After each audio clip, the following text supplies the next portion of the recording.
गौरी पुत्र गणेश भगवान की जय। श्री लक्ष्मी नारायण भगवान की जय।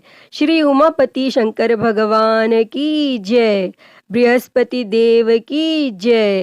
प्रिय भक्तजनों, आज हम इस वीडियो में बृहस्पतिवार की व्रत कथा सुनेंगे। बृहस्पतिवार व्रत को करने से मन की इच्छाएं पूरी होती हैं और बृहस्पति महाराज प्रसन्न होते हैं तथा धन, पुत्र, विद्या और मनवांछित फलों की प्राप्ति होती है। परिवार को सुख शांति मिलती है। इसीलिए यह व्रत सर्वश्रेष्ठ और अति फलदायक सभी स्त्री और पुरुषों के लिए है। इस व्रत में केले का पूजन करना चाहिए। कथा और पूजन के समय तन, मन, क्रम, वचन से शुद्ध होकर जो इच्छा हो बृहस्पति देव की प्रार्थना करनी चाहिए और उनकी इच्छाओं को बृहस्पति देव अवश्य पूर्ण करते हैं, ऐसा मन में दृढ़ विश्वास रखना चाहिए। तो भक्तजनों, आइए अब सुनते हैं बृहस्पतिवार की व्रत कथा। तो आप सभी भक्तजन बड़ी ही श्रद्धा, ध्यान पूर्वक और प्रसन्न चित्त मन से इस कथा को सुनिए। तो सभी प्रेम से बोलिए श्री लक्ष्मी नारायण भगवान की जय। बृहस्पति देव की जय। सर्व देवी देवता की जय। भारतवर्ष में एक राजा राज्य करता था। वह बड़ा प्रतापी और दानी था। वह नित्य गरीबों और ब्राह्मणों की सहायता करता था, लेकिन यह बात उसकी रानी को अच्छी नहीं लगती थी। वह ना ही गरीबों को दान देती और ना ही भगवान का पूजन करती थी और राजा को भी दान देने से मना किया करती थी। एक दिन राजा शिकार खेलने वन को गए हुए थे तो रानी महल में अकेली थी। उसी समय बृहस्पति देव साधु वेश में राजा के महल में भिक्षा के लिए गए और भिक्षा मांगी। तब रानी ने भिक्षा देने से इनकार किया और कहा, हे साधु महाराज, मैं तो दान पुण्य से तंग आ गई हूँ। मेरा पति सारा धन लुटाता रहता है। मेरी इच्छा है कि हमारा धन नष्ट हो जाए, फिर न रहेगा बांस, न बजेगी बांसुरी। तब साधु ने कहा, देवी, तुम तो बड़ी अजीब हो। धन, संतान तो सभी चाहते हैं, पुत्र और लक्ष्मी तो पापी के घर भी होनी चाहिए। यदि तुम्हारे पास अधिक धन है तो भूखों को भोजन दो, प्यासों के लिए प्याऊ बनवाओ, मुसाफिरों के लिए धर्मशालाएं खुलवाओ और निर्धन अपनी कुंवारी कन्याओं का विवाह नहीं कर सकते, उनका विवाह करा दो। ऐसे कई और काम हैं जिनको करने से तुम्हारा यश लोक परलोक में फैलेगा। परंतु रानी पर उपदेश का कोई प्रभाव न पड़ा। वह बोली, महाराज, आप मुझे कुछ न समझाएं। मैं ऐसा धन नहीं चाहती जो हर जगह बांटती फिरूं। तब साधु ने उत्तर दिया, यदि तुम्हारी ऐसी इच्छा है तो तथास्तु। तुम ऐसा करना कि बृहस्पतिवार को घर लीप कर पीली मिट्टी से अपना सिर धोकर स्नान करना, भट्टी चढ़ाकर कपड़े धोना। ऐसा करने से आपका सारा धन नष्ट हो जाएगा। और इतना कहकर वह साधु महाराज वहां से आलोप हो गए। तब साधु के अनुसार कही बातों को पूरा करते हुए रानी को केवल 3 बृहस्पतिवार ही बीते थे कि उसकी समस्त धन संपत्ति नष्ट हो गई और भोजन के लिए राजा का परिवार तरसने लगा। तब एक दिन राजा ने रानी से बोला कि हे रानी, तुम यहीं रहो, मैं दूसरे देश को जाता हूँ, क्योंकि यहाँ पर सभी लोग मुझे जानते हैं, इसीलिए मैं कोई छोटा कार्य नहीं कर सकता। तब ऐसा कहकर राजा परदेश चला गया और वहां वह जंगल से लकड़ी काटकर लाता और शहर में बेचता और इस तरह वह अपना जीवन व्यतीत करने लगा।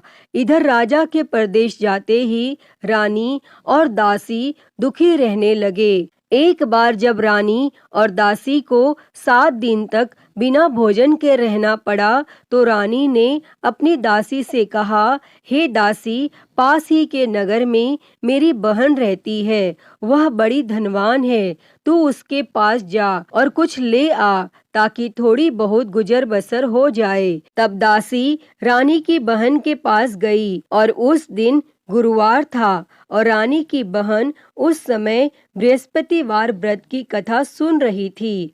तब दासी ने रानी की बहन को अपनी रानी का संदेश दिया, लेकिन रानी की बड़ी बहन ने कोई उत्तर नहीं दिया।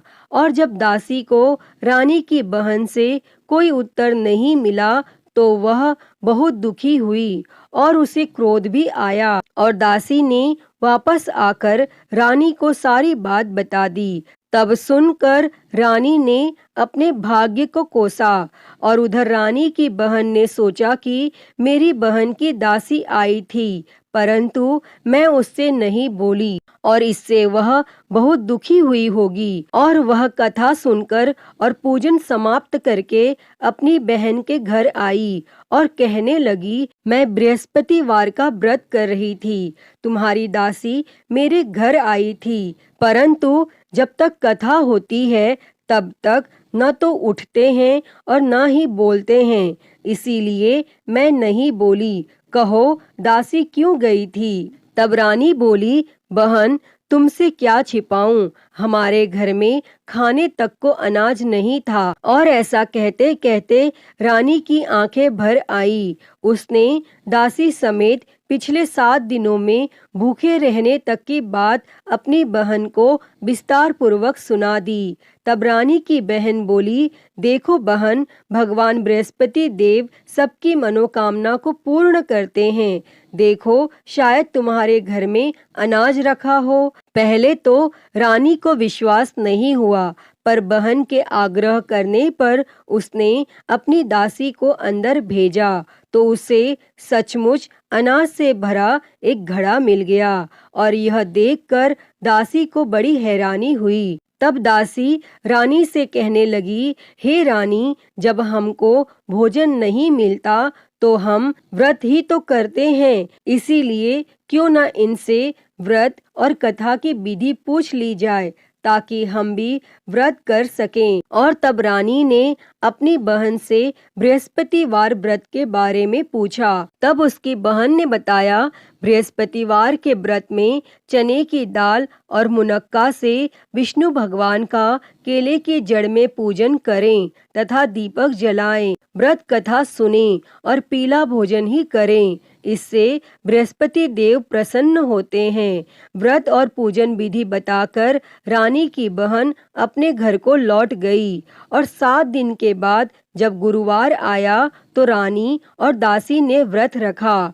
गुड़साल में जाकर चना और गुड़ लेकर आई, फिर उससे केले की जड़ तथा विष्णु भगवान का पूजन किया। और अब पीला भोजन कहाँ से आए, इस बात को लेकर दोनों बहुत दुखी थी।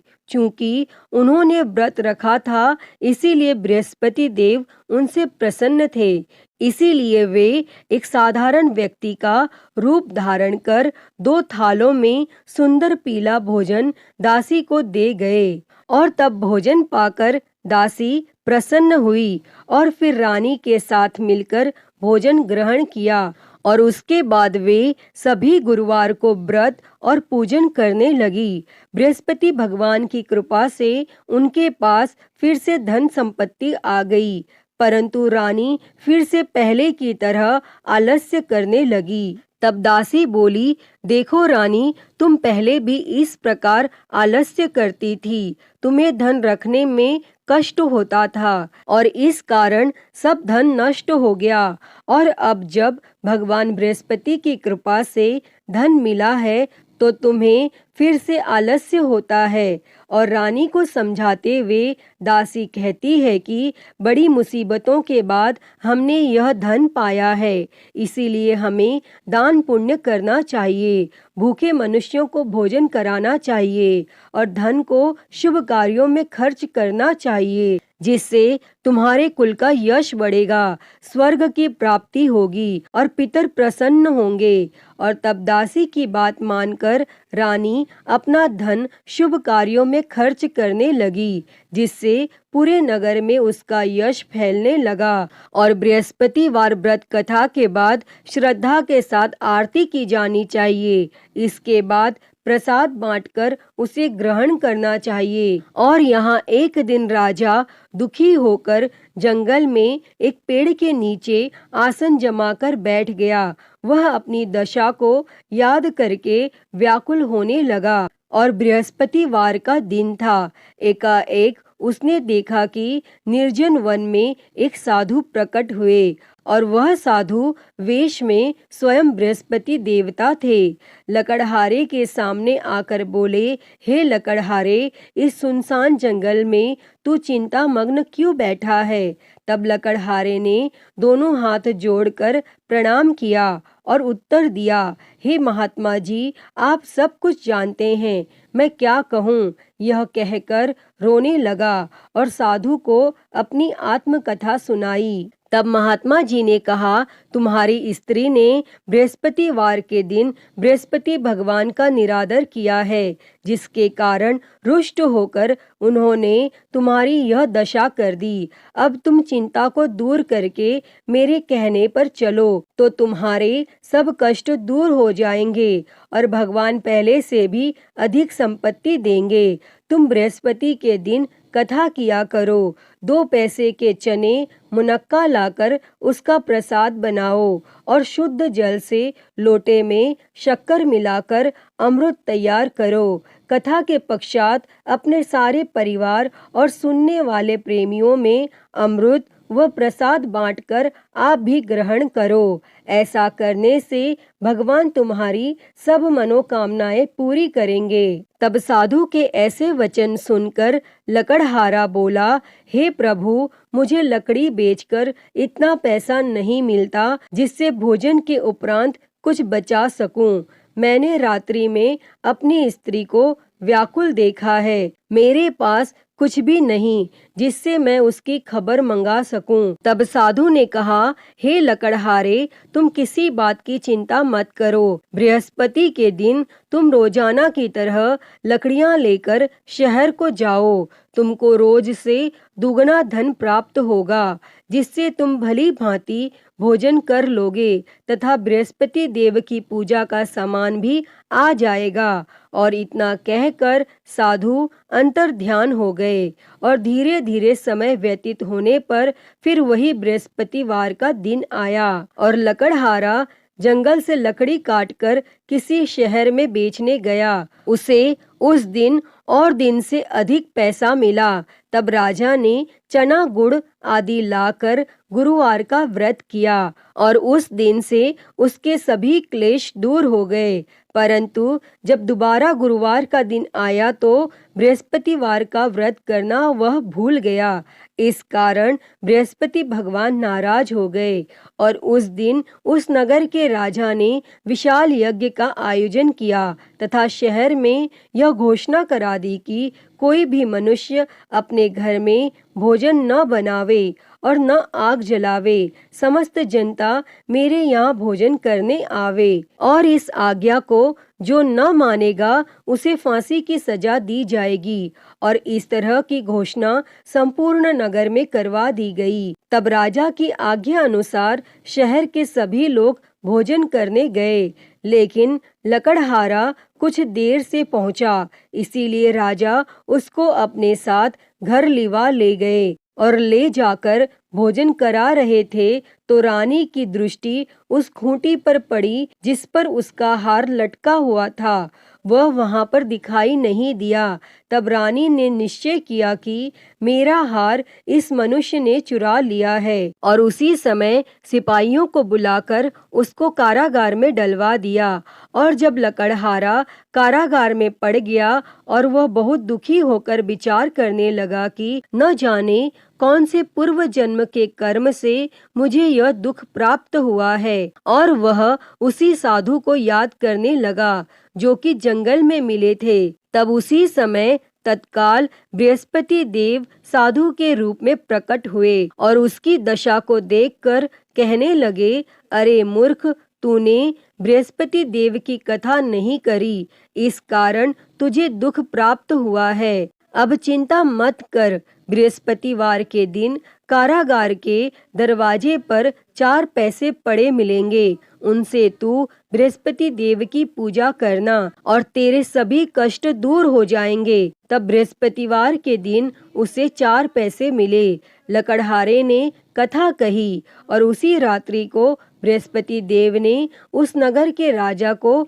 स्वप्न में कहा, हे राजा, तुमने जिस आदमी को कारागार में बंद कर दिया है वह निर्दोष है, वह राजा है, उसे छोड़ देना, और रानी का हार उसी खूंटी पर लटका है। अगर तू ऐसा नहीं करेगा तो मैं तेरे राज्य को नष्ट कर दूंगा। और इस तरह रात्रि के स्वप्न को देखकर राजा प्रातः काल उठा और खूंटी पर हार देखकर लकड़हारे को बुलाकर क्षमा मांगी तथा लकड़हारे को योग्य सुंदर वस्त्र आभूषण देकर विदा कर दिया। और बृहस्पति देव की आज्ञा के अनुसार लकड़हारा अपने नगर को चल दिया। और जब राजा अपने नगर के निकट पहुंचा तो उससे बड़ा आश्चर्य हुआ।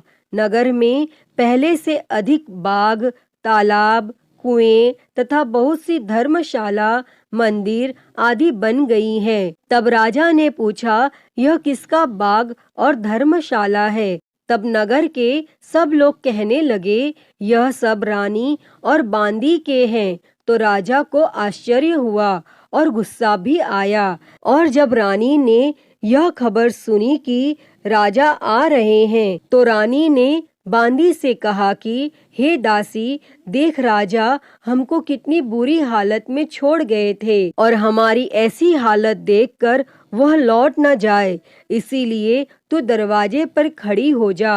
तब आज्ञा अनुसार दासी दरवाजे पर खड़ी हो गई और राजा आए तो उन्हें अपने साथ लिवा लाई। तब राजा ने क्रोध करके अपनी रानी से पूछा कि यह धन तुम्हें कैसे प्राप्त हुआ है? तब रानी ने कहा, हमें यह सब धन बृहस्पति देव के इस व्रत के प्रभाव से प्राप्त हुआ है। और फिर राजा ने निश्चय किया कि 7 रोज बाद तो सभी बृहस्पति देव का पूजन करते हैं, परंतु मैं प्रतिदिन दिन में 3 बार कहानी तथा रोज व्रत किया करूँगा। और अब हर समय राजा के दुपट्टे में चने की दाल बंधी रहती तथा दिन में 3 बार कहानी कहता। और एक रोज राजा ने विचार किया कि चलो अपनी बहन के यहाँ हो आवे।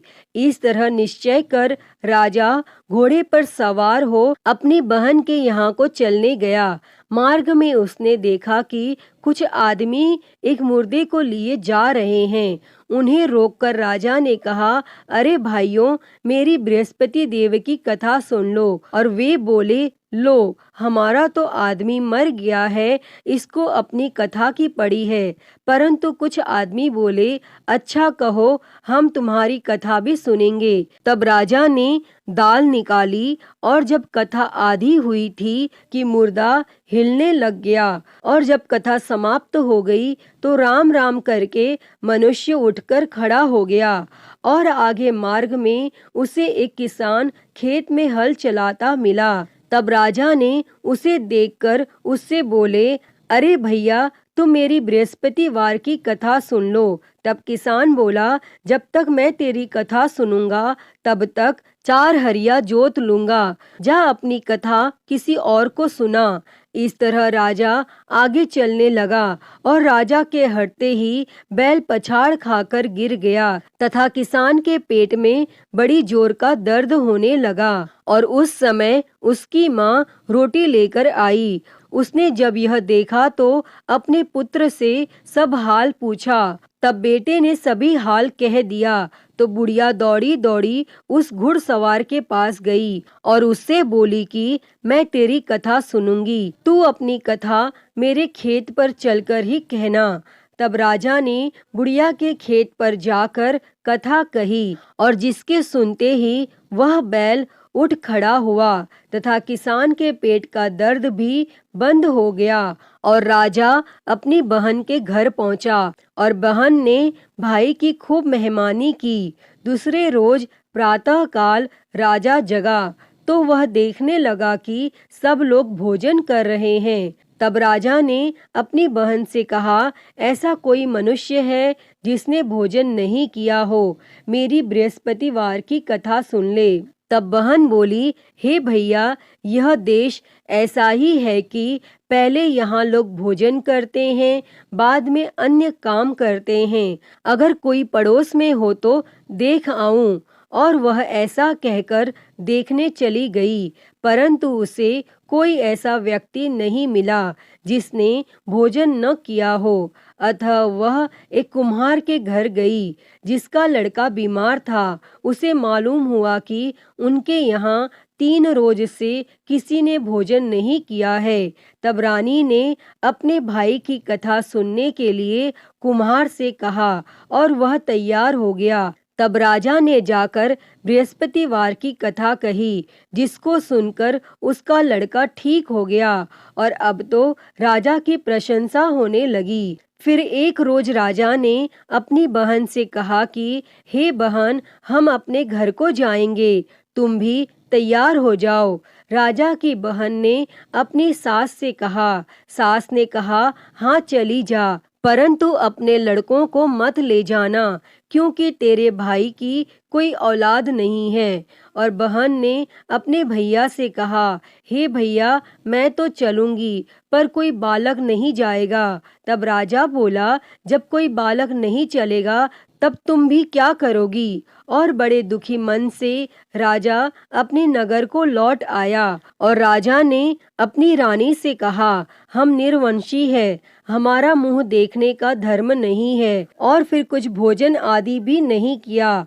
तब रानी बोली, हे प्रभु, बृहस्पति देव ने हमें सब कुछ दिया है, वह हमें औलाद अवश्य देंगे। और उसी रात को बृहस्पति देव ने राजा से स्वप्न में कहा, हे राजा, उठ, सभी सोच त्याग दे, तेरी रानी गर्भ से है। तब राजा को यह बात सुनकर बड़ी खुशी हुई और 9वें महीने में उसके गर्भ से एक सुंदर पुत्र पैदा हुआ। तब राजा बोला, हे रानी, स्त्री बिना भोजन के रह सकती है, पर बिना कहे नहीं रह सकती। जब मेरी बहन आवे तुम उससे कुछ कहना मत। तब रानी ने यह सुनकर हाँ कर दिया। और जब राजा की बहन ने यह शुभ समाचार सुना तो वह बहुत खुश हुई और बधाई लेकर अपने भाई के यहाँ आई। तभी रानी ने कहा, घोड़ा चढ़कर तो नहीं आई, गधा चढ़ी आई। तब राजा की बहन बोली, भाभी, मैं इस प्रकार न कहती तो तुम्हें औलाद कैसे मिलती। प्रिय भक्तजनों, बृहस्पति देव ऐसे ही हैं, जैसी जिसके मन में कामनाएं हैं सभी को पूर्ण करते हैं। जो सद्भावना पूर्वक बृहस्पतिवार का व्रत करता है एवं कथा पढ़ता है अथवा सुनता है, दूसरों को सुनाता है, बृहस्पति देव उसकी सभी मनोकामना पूर्ण करते हैं। जैसी सच्ची भावना से रानी और राजा ने उनकी कथा का गुणगान किया तो उनकी सभी इच्छाएं बृहस्पति देव जी ने पूर्ण की थीं। अतः हे बृहस्पति देव जी, जैसी कृपा आपने राजा और रानी पर की, वैसी ही कृपा इस कथा को कहते, सुनते और हुंकारा भरते सभी पर करना। तो सभी प्रेम से बोलिए, बृहस्पति देव की जय, श्री लक्ष्मी नारायण भगवान की जय। तो आइए बृहस्पतिवार व्रत की एक और कथा सुनते हैं। तो सभी प्रेम से बोलिए, बृहस्पति देव की जय, भगवान विष्णु की जय। प्राचीन समय में एक ब्राह्मण रहता था। वह बहुत निर्धन था, उसकी कोई संतान नहीं थी। उसकी स्त्री बहुत मलिनता के साथ रहती थी। वह स्नान न करती, किसी देवता का पूजन न करती। इससे ब्राह्मण देवता बड़े दुखी थे। बेचारे बहुत कुछ कहते थे, किंतु उसका कुछ परिणाम न निकला। तब भगवान की कृपा से ब्राह्मण की स्त्री को कन्या रूपी रत्न पैदा हुआ। कन्या बड़ी होने पर प्रातः स्नान करके विष्णु भगवान का जाप व बृहस्पतिवार का व्रत करने लगी और अपने पूजन पाठ को समाप्त करके विद्यालय जाती तो अपनी मुट्ठी में जौ भर के ले जाती और पाठशाला के मार्ग में डालती जाती। तब ये जौ स्वर्ण के हो जाते और लौटते समय वह उनको बीन कर घर ले आती थी। और एक दिन वह बालिका सूप में उस सोने के जौ को फटक कर साफ कर रही थी। तब उसके पिता ने देख लिया और कहा, हे बेटी, सोने के जौ के लिए सोने का सूप होना चाहिए। तब दूसरे दिन बृहस्पतिवार था और इस कन्या ने व्रत रखा और बृहस्पति देव से प्रार्थना करके कहा, मैंने आपकी पूजा सच्चे मन से की हो तो मेरे लिए सोने का सूप दे दो। तब बृहस्पति देव ने उसकी प्रार्थना स्वीकार कर ली। तब रोजाना की तरह वह कन्या जौ फैलाती हुई जाने लगी और जब लौटकर जौ बीन रही थी तो बृहस्पति देव की कृपा से सोने का सूप मिला और उसे वह घर ले आई और उसमें जौ साफ करने लगी। परंतु उसकी माँ का वही ढंग रहा। एक दिन की बात है कि वह कन्या सोने के सूप में जौ साफ कर रही थी और उस समय उस शहर का राजपुत्र वहां से होकर निकला और इस कन्या के रूप और कार्य को देखकर मोहित हो गया तथा अपने घर आकर भोजन तथा जल त्याग कर उदास होकर लेट गया। और जब राजा को इस बात का पता लगा तो अपने प्रधानमंत्री के साथ उसके पास गए और बोले, हे बेटा, तुम्हें किस बात का कष्ट है? किसी ने अपमान किया है अथवा और कोई कारण हो सो कहो, मैं वही कार्य करूँगा जिससे तुम्हें प्रसन्नता होगी। और तब अपने पिता की राजकुमार ने बातें सुनी तो वह बोला, मुझे आपकी कृपा से किसी बात का दुख नहीं है, किसी ने मेरा अपमान नहीं किया है, परंतु मैं उस लड़की से विवाह करना चाहता हूँ जो सोने के सूप में जौ साफ कर रही थी। और यह सुनकर राजा आश्चर्य में पड़ा और बोला, हे बेटा, इस तरह की कन्या का पता तुम ही लगाओ, मैं उसके साथ तेरा विवाह अवश्य ही करवा दूंगा। तब राजकुमार ने उस लड़की के घर का पता बतलाया और तब मंत्री उस लड़की के घर गए और ब्राह्मण देवता को सभी हाल बतलाया। तब ब्राह्मण देवता राजकुमार के साथ अपनी कन्या का विवाह करने के लिए तैयार हो गए तथा विधि विधान के अनुसार ब्राह्मण की कन्या का विवाह राजकुमार के साथ हो गया। और कन्या के घर से जाते ही पहले की भांति उस ब्राह्मण देवता के घर में गरीबी का निवास हो गया। और एक दिन दुखी होकर ब्राह्मण देवता अपनी पुत्री के पास गए। तब बेटी ने पिता की दुखी अवस्था को देखा और अपनी माँ का हाल पूछा। तब ब्राह्मण ने सभी हाल कहा। तब कन्या ने बहुत सा धन देकर अपने पिता को विदा कर दिया और इस तरह ब्राह्मण का कुछ समय सुखपूर्वक व्यतीत हुआ। परंतु कुछ दिन बाद फिर वही हाल हो गया।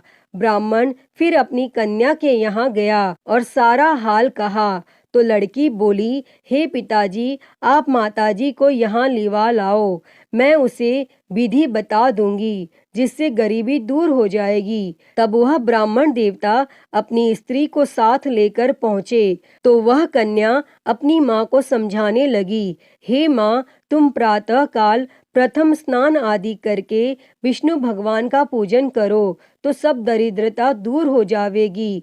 परंतु उसकी माँ ने एक भी बात नहीं मानी और प्रातः काल उठकर अपनी पुत्री के बच्चों की जूठन को खा लिया। इससे उसकी पुत्री को भी बहुत गुस्सा आया और एक रात को कोठरी से सभी सामान निकाल दिया और अपनी माँ को उसमें बंद कर दिया और प्रातः काल उसे निकाला तथा स्नान आदि करा के पाठ करवाया तो उसकी माँ की बुद्धि ठीक हो गई और फिर वह प्रत्येक बृहस्पतिवार को व्रत रखने लगी।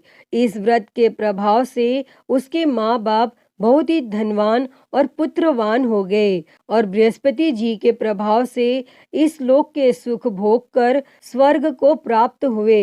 अतः हे बृहस्पति देव जी, जैसी कृपा आपने ब्राह्मण पुत्री पर की, वैसी ही कृपा इस कथा को कहते, सुनते और हुंकारा भरते सभी पर करना। सभी के जीवन से दरिद्रता दूर कर सभी के जीवन में धन संपत्ति और सुख समृद्धि देना। तो सभी प्रेम से बोलिए बृहस्पति देव की जय, श्री लक्ष्मी नारायण भगवान की जय। प्रिय भक्तजनों, तो मैं उम्मीद करती हूँ कि आपको आज की ये कथा पसंद आई होगी और अगर वीडियो अच्छी लगी हो तो इसे लाइक करें, ज़्यादा से ज़्यादा शेयर करें और कमेंट बॉक्स में बृहस्पति देव जी की जय लिखना ना भूलें और हरिहर भक्ति चैनल को सब्सक्राइब कर नोटिफिकेशन बेल को ज़रूर ऑन कर लें। हर हर महादेव। धन्यवाद।